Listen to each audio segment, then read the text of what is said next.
Hi everyone, welcome back to the channel. Today, we're diving into something every speaker needs to know, the do and don'ts of speech delivery. Whether you're on stage, in a classroom, or facing a panel, knowing how to deliver your message can make all the difference. Let's break it down by delivery types. Number 1. Reading from a manuscript. First up, reading from a manuscript.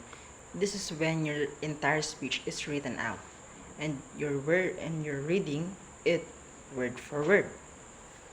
So, what is the dose of reading from a manuscript? Number 1, maintain eye contact. Look from the page. Look up from the page. Number 2, practice beforehand so it sounds natural, not robotic. Number 3, use vocal variety to avoid sounding monotone. And number 4, highlight keywords in the text for better emphasis. And what are the don'ts of reading from a manuscript? Don't bury your face in the paper in the whole time. Number 2, don't read in a flat, boring tone. And number 3, don't ignore your audience. Engage with them.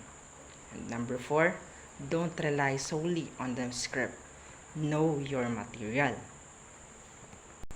Next from our list is the extemporaneous speech. We have the extemporaneous speech.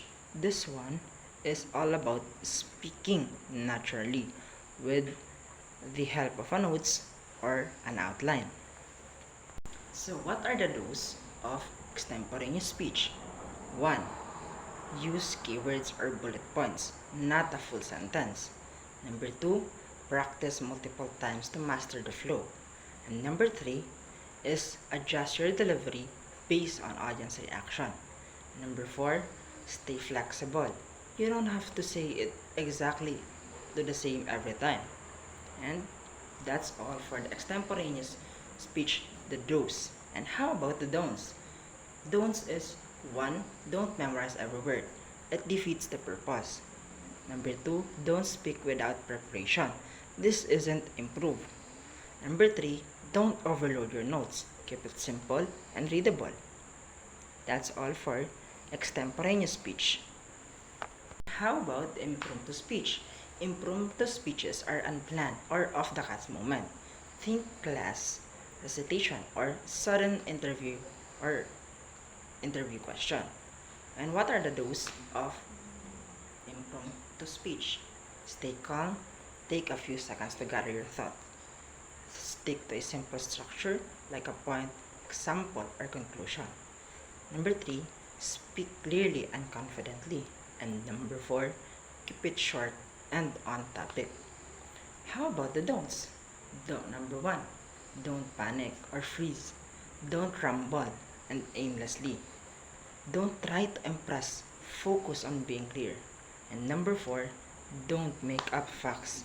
Honesty counts. That's all for the impromptu speech. Lastly, let's talk about the memorized speeches. These are fully written and committed to memory, often used in a contest or formal presentation.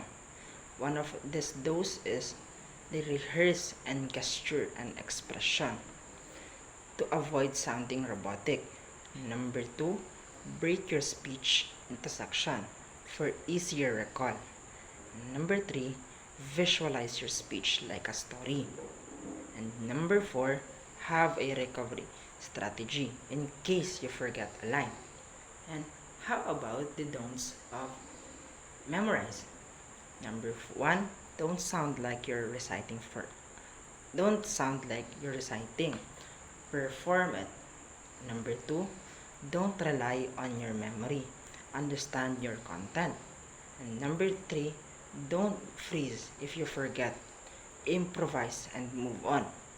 Number 4, don't neglect your body language. Own the stage. And that's all for the 4 delivery speeches, the do and don'ts of delivery speeches. So there you have it, the do and don'ts of the 4 major speeches. Remember, great delivery isn't about perfection.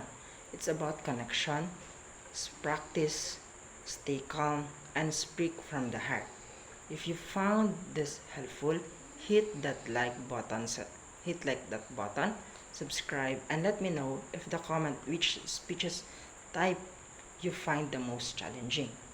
Until next time, keep speaking with purpose. Bye bye.